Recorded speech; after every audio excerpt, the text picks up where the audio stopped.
ఇప్పుడే country delight యాప్ని download చేసుకోండి.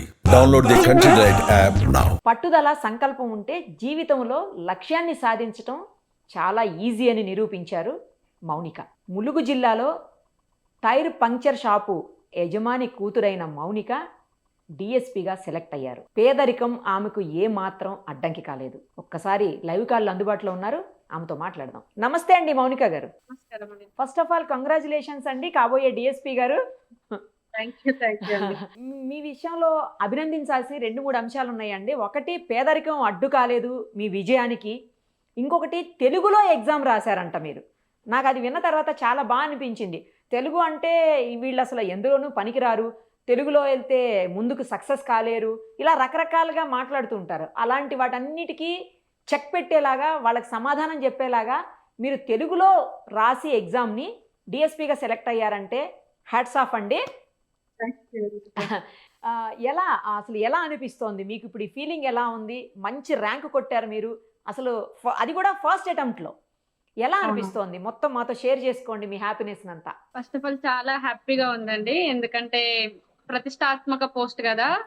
గ్రూప్ 1 లో టాప్ పోస్ట్, గ్రూప్ 1 అనే పోస్ట్ అనేది తెలంగాణ నుంచి రాష్ట్రంలో ఆల్మోస్ట్ 12 ఇయర్స్ తర్వాత వస్తున్న పోస్ట్ కాబట్టి ఫస్ట్ అటెంప్ట్ లో సాధించినందుకు చాలా సంతోషంగా ఉందండి. దట్టు టాప్ పోస్ట్ అయిన డిఎస్పీ సాధించినందుకు ఇంకా సంతోషంగా ఉంది.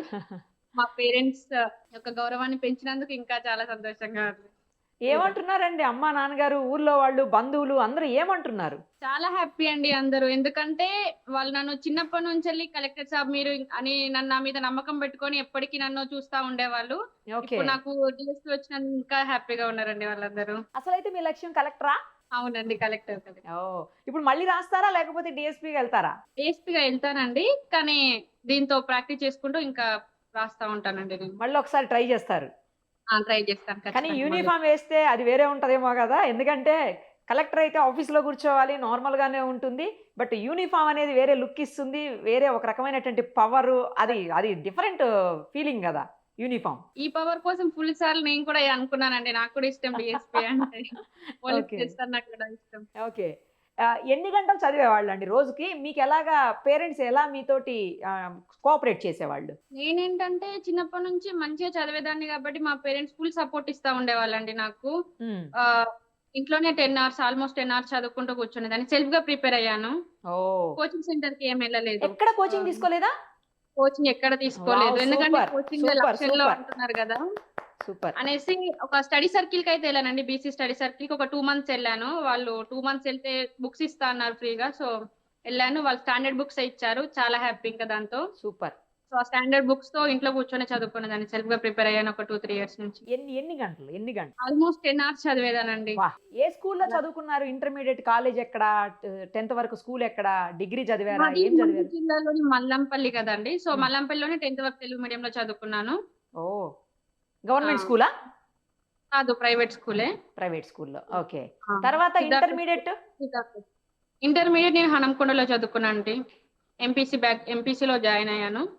బట్ ఇంటర్ అయిపోయిన తర్వాత అనిపించింది గవర్నమెంట్ జాబ్ సైడ్ వెళ్ళాలని, అప్పుడే ఫిక్స్ అయినా. సో డిగ్రీలో బ్యాచిలర్ ఆఫ్ ఆర్ట్స్ తీసుకున్నాను. బిఏ తీసుకొని హైదరాబాద్ లో సెయింట్ ఫ్రాన్సిస్ లో చదివానండి.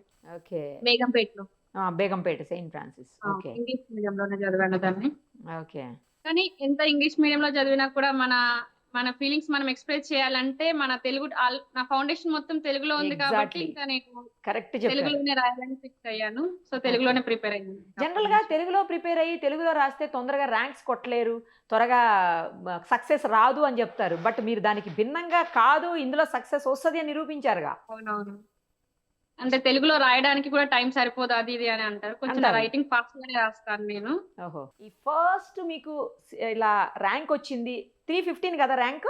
350 అండి, 50 యాక్చువల్లీ. 350నా? ఓకే, 350 ర్యాంక్ వచ్చింది అనగానే ఫస్ట్ మీ ఫీలింగ్ ఏంటి? అది ఎవరితో షేర్ చేస్తున్నారు చెప్పండి. చాలా హ్యాపీ అండి. నేను నా ఫస్ట్ ఫీలింగ్ మా అమ్మతో షేర్ చేసుకున్నాను. సూపర్. మా అమ్మ నాన్న కళ అన్నమాట ఇంకా అది. మా అమ్మకి చెప్పాను నేను సెలెక్ట్ అయిపోయిన దేశీ అని చెప్పాను. వాళ్ళు చాలా హ్యాపీగా ఉన్నారు. అదంతా అయిపోయినాక ఈ మధ్యలో మాకు కోర్ట్ కేసెస్ ఇవన్నీ వీటి వల్ల భయపడ్డారు, కానీ ఫైనల్ గా ఇప్పుడు అంత క్లియర్ అయిపోయింది. నాన్నగారు టైర్ పంక్చర్ షాప్ నడిపిస్తారంట, నిజమేనా? ఏం చేస్తారండి? మాది టైర్ పంక్చర్ షాప్ అండి మా నాన్నది. ఓకే. టైర్ పంచర్ చేస్తా ఉంటారు నాన్న. అంటే మీకే Almost ఓన్ ఉందా అండి షాపు? అవునండి. పెట్టుకున్నారు. అంటే అప్పట్లో వేరే వాళ్ళ దగ్గర పనిచేసి తర్వాత సొంతంగా మా నాన్న ఇప్పుడు పెట్టుకొని నడిపిస్తున్నాడు దాన్ని. అమ్మ ఏం చేస్తారు?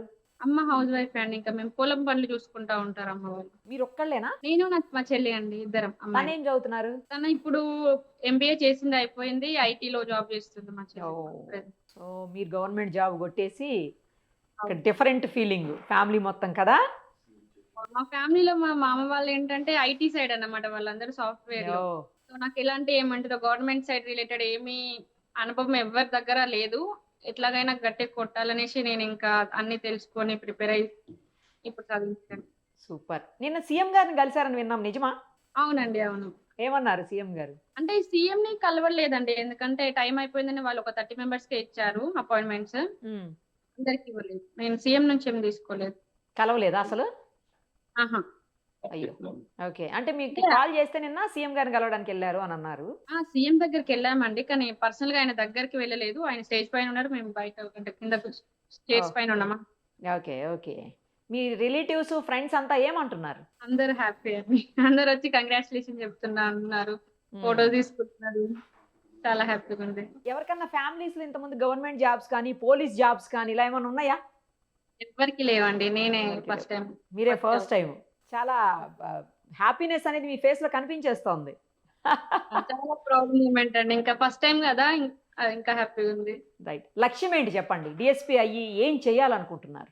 ఎవరి కోసం పని చేయాలనుకుంటున్నారు? ఎవరి కోసం అంటే నాలాంటి ఏమంటారు పేద ప్రజలకి అని చెప్పుకోవచ్చండి. ఎవరైనా సహాయం కోసం పోలీస్ స్టేషన్‌కే వస్తారు గదా! మోస్ట్‌లీ. అవును. కోర్టులు కానీ, పోలీస్ స్టేషన్‌లు గానీ ఇవన్నీ మెయిన్ పిల్లర్స్ అన్నమాట. సో, ఇందులో నేను వాళ్ళు నా దగ్గరకొచ్చిన ప్రతి ఒక్కరికి నేను సాయం చేస్తాను. నా రెస్పాన్సిబిలిటీస్ ఏంటి? ఎక్కడి వరకు నేను పొడిగించగలను వాటిని, అక్కడి వరకు నేను చేస్తానండి. నేను చేసే ప్రతి యాక్షన్‌కి అకౌంటబుల్‌గా ఉంటాను. ఆన్సరబుల్‌గా ఉంటాను వాళ్ళకి ఖచ్చితంగా. సూపర్. ఎంతండి మీ ఏజ్? నా ఏజ్ ఇప్పుడు 25 అండి. ఆల్‌మోస్ట్ 25, మీరు 26. డెఫినెట్‌గా చాలా పై స్థాయి అంటే ఒకవేళ డీఎస్‌పీగా కొనసాగితే మాత్రం మళ్ళీ మీరు ఐఏఎస్‌కి వెళ్ళిపోతే చెప్పలేం గానీ, లేదా ఐపీఎస్‌గా మళ్ళీ సెలెక్ట్ అయితే తెలీదు గానీ, డీఎస్‌పీగా అయితే మాత్రం మీరు చాలా పై స్థాయి వరకెళ్ళి పెద్ద ర్యాంక్‌లో నుంచే మీరు రిటైర్ అవుతారు తెలుసా? ఆలోచించారా అవునండి. ఎప్పుడన్నా?